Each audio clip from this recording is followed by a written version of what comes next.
Hello, in this video we are going to be taking a look at something called the method of pairwise comparisons, also known as Copeland's method. For the method of pairwise comparisons, we're going to look at head-to-head comparisons between candidates.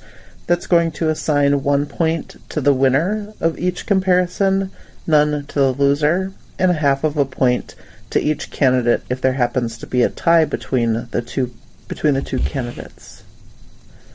The process for this: first we want to determine the total number of voters, and then we're going to write down each pairing, so AB, AC, AD, BC, etc. And we don't want to double count, so AB and BA are the same pairing, and so we don't want to count those twice. Then we want to determine the winner of each comparison. The person who wins the most matchups is the winner of the election. If you have a candidate who wins all of his or her matchups, he or she is called the Condorcet candidate.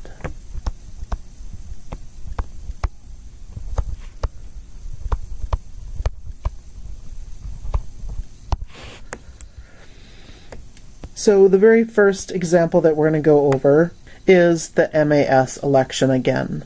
This time we're going to determine the pairwise winner. And so above it was talking about scoreboards, and so basically you just want to write down the two candidates that you're going to be comparing. We'll start off comparing candidates A and B, and then A and C, and finally A and D.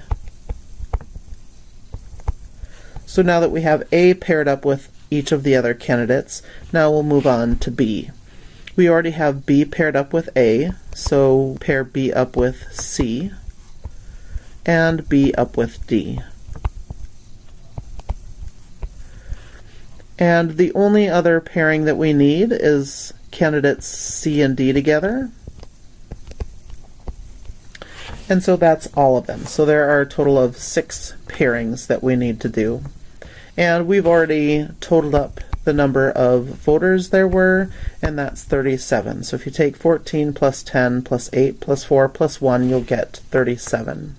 So now we want to compare candidates A and B, and so whoever's higher up on the ballots will get those votes. So when we take a look at the first 14 votes, these ballots, candidate A is on top, and so candidate A will get those 14 votes. The next 10, we see that candidate B is above A, and so B will get those 10.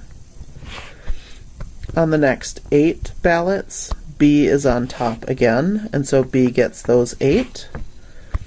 And the next 4, B is on top again, so B gets those 4. And on the last 1, B is on top again, and so B will get that 1. So A just has the 14 votes, and candidate B has 23. So candidate B will get the point from that pairing. So we just continue doing this for all of our candidates. Okay, so now we're going to take a look at candidates A and C. And on the first 14 ballots, we can see that A is on top, so A will get those 14 votes. On the next 10 ballots, C is on top, so C will get those 10. And you can see that candidate A is actually in last place on the rest of the ballots. So candidate C will actually get the rest of those, 8, 4, and 1. And so it's the same as we had before, 14 and 23, and so candidate C will win that point. Next, we want to compare A and D, and so again, A is going to get the first 14 votes, and then D will get the last 23 because A is on the bottom of all of those ballots, and so D will get that point from that comparison. Next, we want to compare candidates B and C. So when we take a look at the first 14, B is on top. So B will get those 14 votes. And on the next 10, C is on top. So C will get the 10. C is above B here, so C is above B, so C will get those 8. B is above C here, so B will get these 4, and the last one goes to C. So C has 19 and B has 18. And so this point will go to candidate C. Next, we want to compare B and D. B is above D on the first 14. B is above D on the 10. D is above B on the 8. B is above D on the 4. And D is above B on the last one. So we can see that B has 28 votes and D only has 9. So B will get this point. And lastly, we need to compare candidates C and D. On the first 14, C is above D, so C will get those 14. C is above D on the 10. D is above C on the 8. D is above C on the 4, and C is above D on the last one. So C has 25, and D has 13. And so candidate C will get the last vote. Oh, sorry, D only has 12, not 13. And so now we count up how many points each of the candidates has. Candidate A doesn't have any. Candidate B won 2 of its pairings. Candidate C won 1, 2, 3 of its pairings. And candidate D won only 1 of their pairings. And so C has the most points, and so C wins. Also notice that every time C was paired up with somebody, they got that point. And so that is what we call the Condorcet candidate.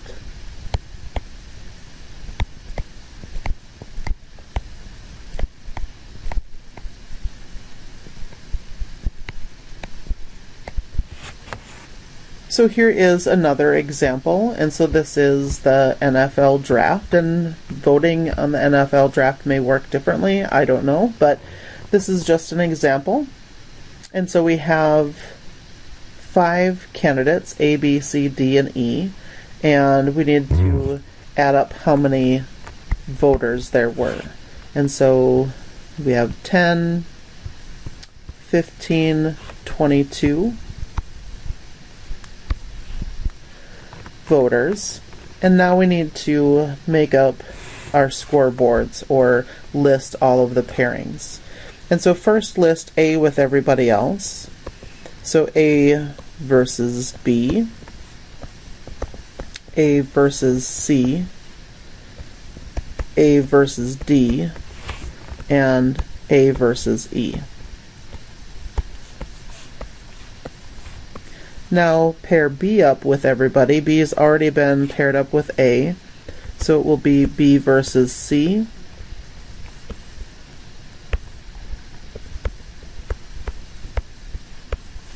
and then B versus D, and then B versus E. Now that we've paired B up with everybody, we move on to candidate C. So, and we've already paired C up with both A and B, so C versus D, and C versus E. And then there's only one more left, and that's to pair D and E up together. So we do have a total of 10 pairings, and if you notice in this last one we had 6 pairings, and if you add up the number of points, then that should add up to 6. It's just a nice way to have a little bit of checks and balance when you're doing one of these problems. So now we want to compare A and B together. So A will get the first 2, votes. B is going to get the 6. B will get this 4. B will get this 1. A will get this one. A gets this 4. And B gets the last 4.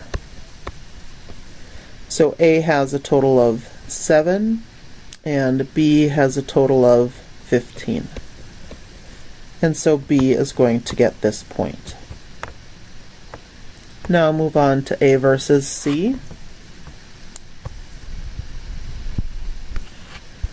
A will get the first 2. A gets the next 6. A gets this 4. C gets this 1. And C gets the next one. A gets this 4. And C gets the last 4. So C has 6 and A has 16. So A will win that point. Now comparing A and D. A will get the first 2, and this 6, and this 4, and this 1, and D will get this one, D will get this 4, and D will get the last 4. So D has 9, and A has 13. So A will win this point. Now we want to compare A and E. A will get the first 2 and the next 6 and this 4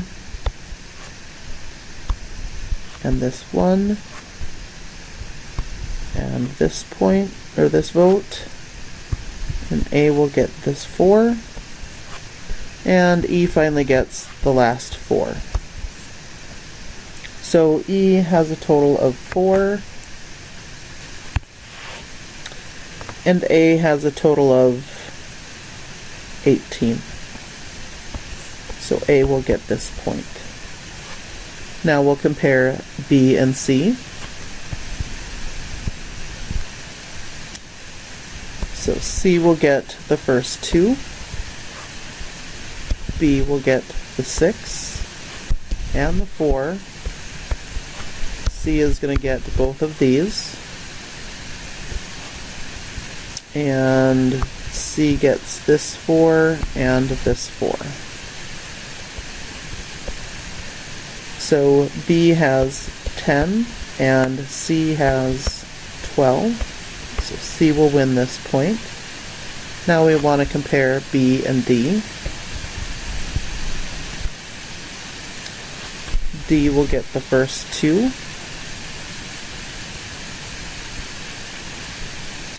B gets this 10 and this 1. D gets this one and this 4 and this 4. So D has a total of 11 and B has a total of 11. So now we have a tie, so that means that both B and D will get a half of a point.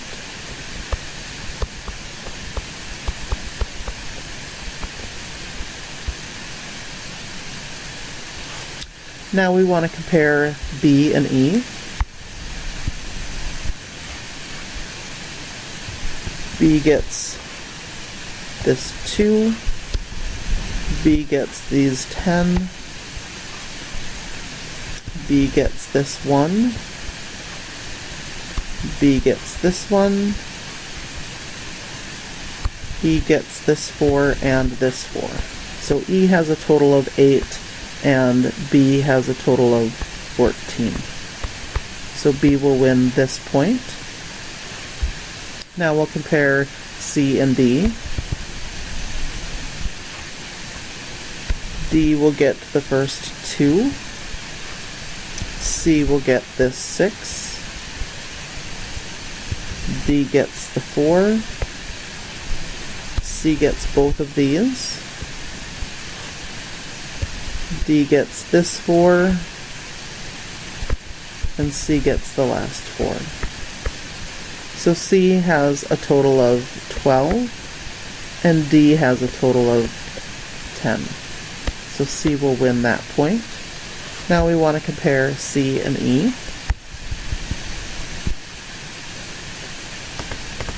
C gets the first 2, and the next 6. E gets the 4. C gets both of these. And E gets the last 8. E has 12 and C has 10, so E will win this point. And last one, we want to compare D and E.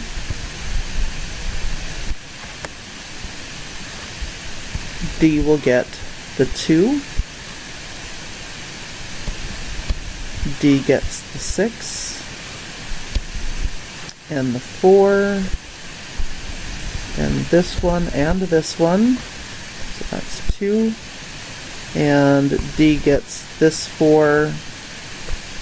And E gets the last 4.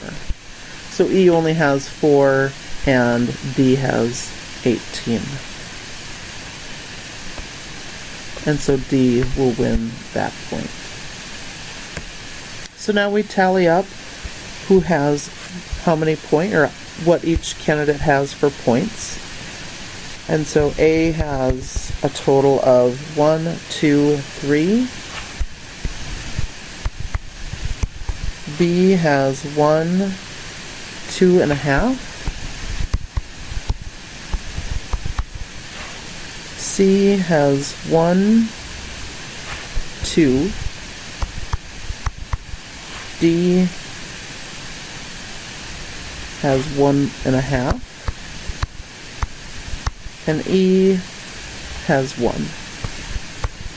So again, there were 10 pairings. When we add these up, we should get 10. So we have 3 and 2 is 5, and then 2.5 and 1.5 is 4, so that's 9, and then this last one is 10. So again, it's just a nice way to make sure that you have all the points given out the way that you should, and candidate A has the most at 3 points, and so A wins.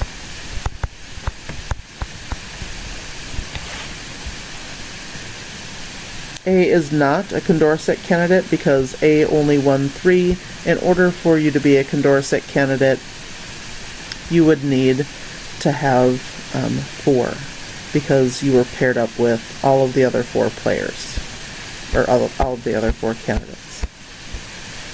So what's wrong with this method, the pairwise comparison method? One thing that's wrong with it is that it's a lot of work.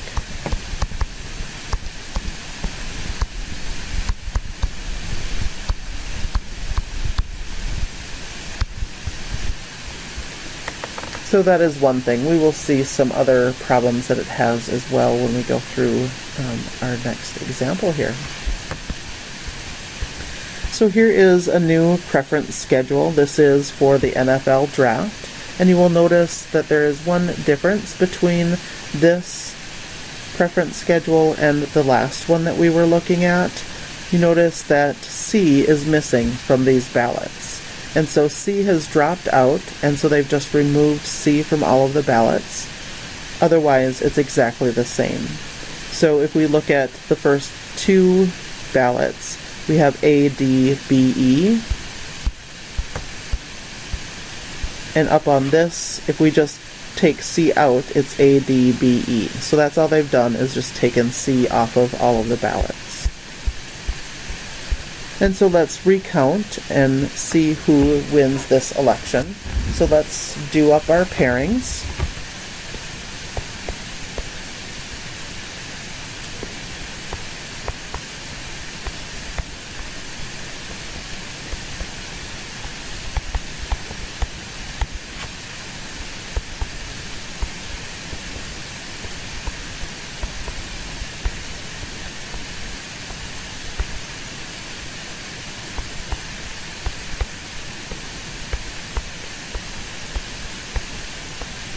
Again, C is not in the election, so C is not in any of our pairings, and so there are 6 pairings.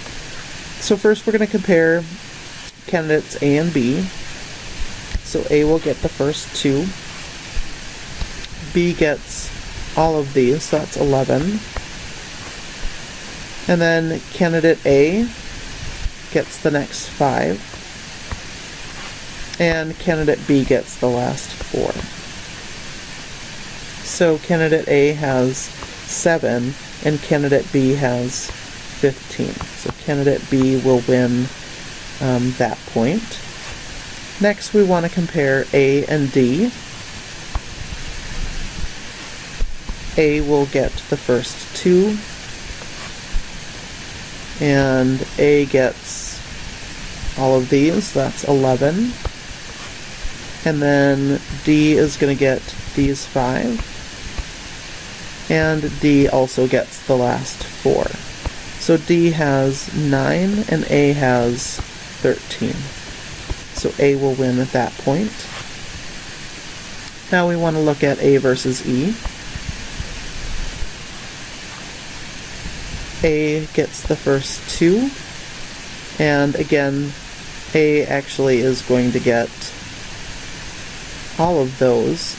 And so that's 10, 11, 12, 16.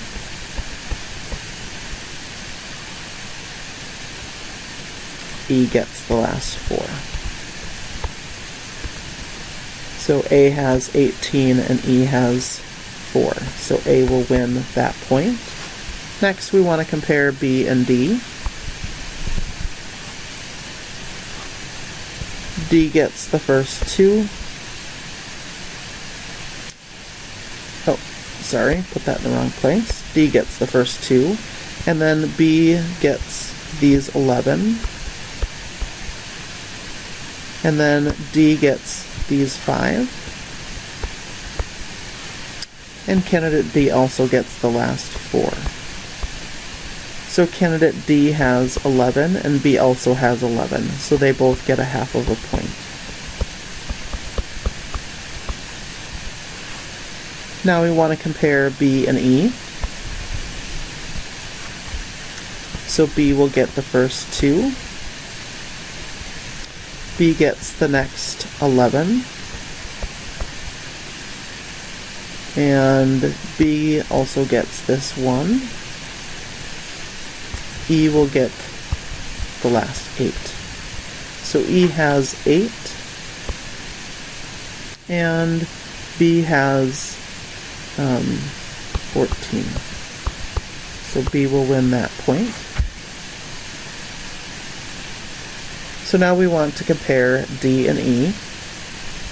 D will get the first 2. And D gets the next 12, 16. And E gets the last 4. So D has 18 and E has 4. So D will get the last point. Now tally up the points that each candidate has. So candidate A has 2 points. Candidate B has 2.5. Candidate C dropped out of the race. Candidate D has 1.5. And candidate E didn't win any this time. So again, this should give us 6 as a total. And we have 2.5 and 1.5 is 4, plus 2 more is 6. So we have all of our points awarded, and B wins.